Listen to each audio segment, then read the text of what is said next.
जिनका logistics solution limited, ये company truck वालों का ओला उबर है। एंड ये कंपनी एक किस्म से जो स्टार्टअप वर्ल्ड होता है उसकी डार्क साइड प्रेजेंट करती है। कैसे, जानते हैं इस वीडियो में। कहीं मत जाइए, चैनल को सब्सक्राइब कर लीजिए।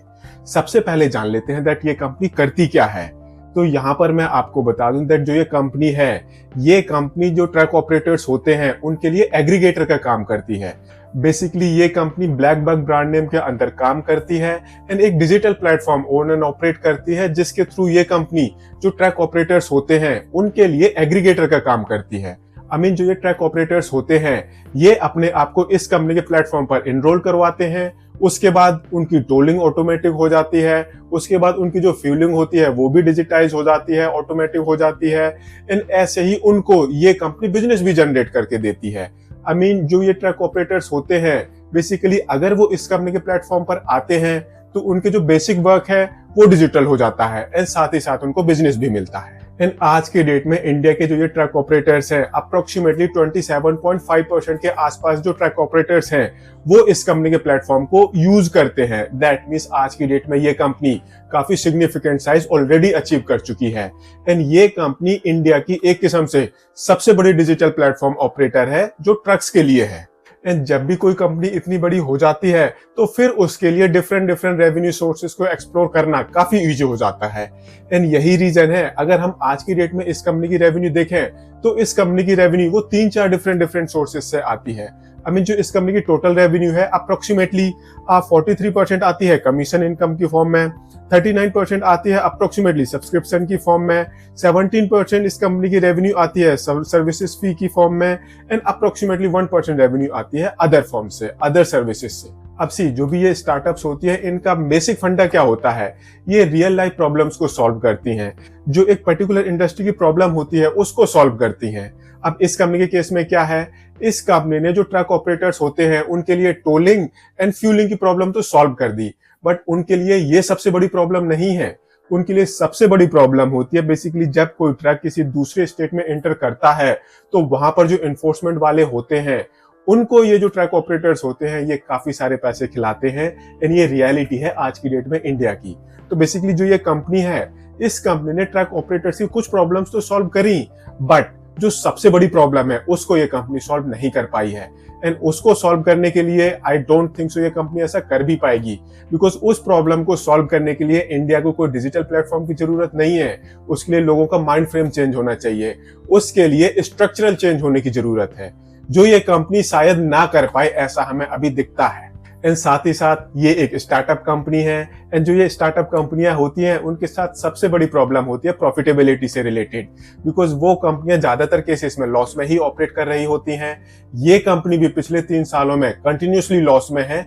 इस साल के फर्स्ट क्वार्टर में इस कंपनी ने प्रॉफिट क्लॉक किया है, बट उसको भी हम काफी कंसर्निंग मानेंगे, बिकॉज एकदम से कोई कंपनी लॉस मेकिंग कंपनी से प्रॉफिट में आ जाए वो भी with this kind of margins थोड़ा सा हाईली अनलाइकली है। एंड अभी ये जो कंपनी अपना आईपीओ लेकर आ रही है, ये कंपनी अपना आईपीओ लेकर आ रही है अप्रोक्सीमेटली 4818 करोड़ रुपीस की वैल्यूएशन पर।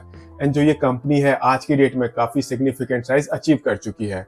अगर ये कंपनी स्टार्टअप मोड की फॉर्म में ही अभी फंड रेज कर रही होती तो शायद इस कंपनी की वैल्यूएशन इस वैल्यू से कहीं ज्यादा होती, बट ऐसा नहीं है।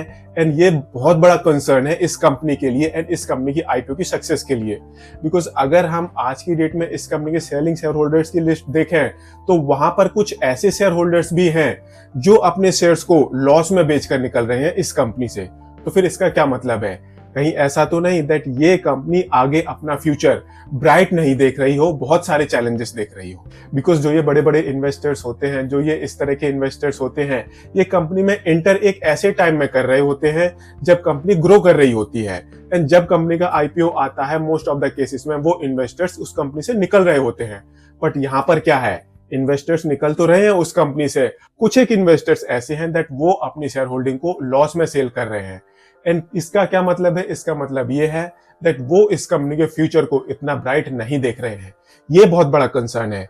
एंड जो ये स्टार्टअप फाउंडर्स होते हैं ये अपने जो एग्जिस्टिंग शेयर होल्डर्स होते हैं, इन्वेस्टर्स होते हैं जो कंपनी में इन्वेस्ट करते हैं, उनको एग्जिट कैसे दिलवाते हैं, ऑब्वियसली आईपीओ के थ्रू। एंड ये कंपनी अपना आईपीओ लेकर आ रही है। सो कंपनी का बिजनेस एक किस्म से ठीक है, बट फ्यूचर में क्या होगा अभी करंट सिचुएशन को देखते हुए तो थोड़ा सा कंसर्न लग रहा है।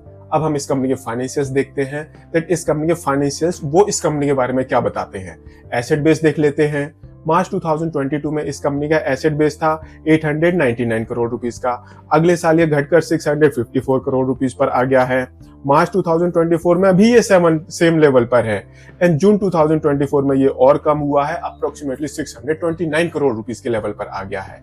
अगर हम इस कंपनी की रेवेन्यू देखें तो मार्च 2022 में इस कंपनी की रेवेन्यू थी 156 करोड़ रुपीस की। अगले साल ये बढ़कर 195 करोड़ रुपीस को क्रॉस कर गई है। मार्च 2024 में ये 316 करोड़ रुपीस को क्रॉस कर गई है एंड जून के फर्स्ट क्वार्टर में इस कंपनी की रेवेन्यू ये 98 करोड़ रुपीस को क्रॉस कर गई है। तो बेसिकली एसेट बेस कम हो रहा है, उसका रीजन है दैट कंपनी लॉस में है। सेल्स कंपनी कंटिन्यूसली बढ़ रही है। प्रॉफिटेबिलिटी देखते हैं, प्रॉफिटेबिलिटी क्या देखेंगे, ये एक लॉस मेकिंग कंपनी है। मार्च 2022 में इस कंपनी ने लॉस किया था 285 करोड़ रुपीस का। अगले साल इस कंपनी का लॉस हो गया 290 करोड़ रुपीस का। मार्च 2024 में थोड़ा सा इंप्रूवमेंट देखने को मिला है एंड ये 193 करोड़ रुपीस का लॉस बचा है एंड जून के फर्स्ट क्वार्टर में इस कंपनी ने मोर देन 32 करोड़ रुपीस का प्रॉफिट कमा लिया है एंड ऐसे टाइम में इस कंपनी के बुक्स में अप्रोक्सीमेटली 161 करोड़ रुपीस की बोरोइंग है। आई सीरियसली वंडर कि एक लॉस मेकिंग कंपनी को कौन लोन देता है। एंड अगर हम इस कंपनी का ऑपरेटिंग कैश रियलाइजेशन देखें तो वो नेगेटिव से पॉजिटिव में आ गया है, ये एक अच्छी बात है। मार्च 2022 में इस कंपनी ने अपने ऑपरेशन से नेगेटिव कैश रियलाइज किया था एंड ये था 78 करोड़ रुपीस का। अगले साल भी ये नेगेटिव है एंड ये 119 करोड़ रुपीस का है। मार्च 2024 में ये पॉजिटिव हो गया है अप्रोक्सीमेटली 45 करोड़ रुपीस का एंड जून के फर्स्ट क्वार्टर में इस कंपनी ने अप्रोक्सीमेटली 33 करोड़ रुपीस का पॉजिटिव कैश जनरेट करा है। ये अच्छी बात है बिकॉज ये कंपनी अब अपने ऑपरेशन से पॉजिटिव कैश जनरेट करने लग गई है। बेसिकली जो ये स्टार्टअप्स होती हैं, एक पॉइंट होता है, एक लेवल होता है जब ये कंपनियां 100 रुपए की सेल्स जनरेट करने के लिए 150, 200, 500, 1000 रुपए तक खर्चा कर रही होती है। इस कंपनी के केस में वो सिचुएशन जा चुकी है आज की डेट में एंड ये इस कंपनी के लिए एक किस्म से थोड़ा सा ब्रीदर है। बट पैसे तो चाहिए एंड उसके लिए ये कंपनी अपना आईपीओ लेकर आ रही है। जो कंपनी का टोटल आईपीओ साइज है ये है 1114.72 करोड़ रुपीस का। 550 करोड़ रुपीस का फ्रेश इशू है, बाकी ऑफर फॉर सेल है। 259 रुपीज से 273 रुपीज का प्राइस बैंड है। 54 शेयर्स का लॉट साइज है। इस हिसाब से जो आपकी मिनिमम इन्वेस्टमेंट होगी ये होगी 14,742 रुपीज की। एंड इस कंपनी का आईपीओ ये 13 नवंबर को ओपन होगा, 18 नवंबर को क्लोज हो जाएगा एंड 21 नवंबर को इस कंपनी की बोथ बीएससी एंड एनएससी में लिस्टिंग होगी बिकॉज ये एक मेन बोर्ड आईपीओ है। एंड इस आईपीओ के थ्रू जो भी पैसे इस कंपनी के पास आएंगे ये कंपनी कुछ पैसे यूज करेगी अपनी ब्रांड इमेज को बढ़ाने के लिए, विजिबिलिटी बढ़ाने के लिए।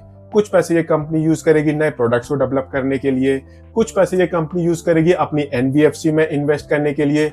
बेसिकली ये कंपनी ट्रक्स की फाइनेंसिंग का भी काम करती है एंड ये नॉर्मली देखा गया है दैट अगर कोई कंपनी इतना बड़ा साइज अचीव कर लेती है तो वो इस तरह के बिजनेसेस को और बड़े इजीली कर पाती है एंड थोड़े से पैसे यूज होंगे जनरल कॉर्पोरेट पर्पसेस के लिए। तो अब क्वेश्चन आता है, क्या आपको इस कंपनी के आईपीओ को सब्सक्राइब करना चाहिए या नहीं? तो सी, ये आपका पर्सनल डिसीजन है। ये एक स्टार्टअप आईपीओ है, लॉस मेकिंग स्टार्टअप है। हालांकि सिर्फ एक ही क्वार्टर में अभी इस कंपनी ने प्रॉफिट जनरेट किया है तो हम इसको लॉस मेकिंग स्टार्टअप ही बोलेंगे। बट ये कंपनी उस फेज को क्रॉस कर चुकी है जहां पर स्टार्टअप को 100 रुपए कमाने के लिए उससे ज्यादा खर्चा करना होता था। 100 रुपए की सेल्स जनरेट करने के लिए 100 रुपए से ज्यादा खर्चा करना होता था। बट सबसे बड़ी प्रॉब्लम ये है दैट ये कंपनी अभी भी लॉस कर रही है कंटिन्यूसली, हालांकि वो थोड़ा सा इंप्रूव होता जा रहा है। अच्छी बात यह है दैट इस कंपनी ने अपने ऑपरेशन से पॉजिटिव कैश जनरेट करना शुरू कर दिया है। बट जो इस कंपनी के लिए सबसे बड़ा नेगेटिव है वो है दैट जो इस कंपनी के कुछ सेलिंग शेयर होल्डर्स हैं वो अपने शेयर्स को लॉस में बेचकर इस कंपनी से निकल रहे हैं। इसका एक किस्म से ये मतलब भी होता है दैट जो इस कंपनी के एग्जिस्टिंग शेयर होल्डर्स हैं वो इस कंपनी का, इस बिजनेस का फ्यूचर नहीं देख रहे हैं एक किस्म से। तो ये इन्वेस्टमेंट आपकी एक किस्म से हाईली रिस्की इन्वेस्टमेंट मानी जाएगी।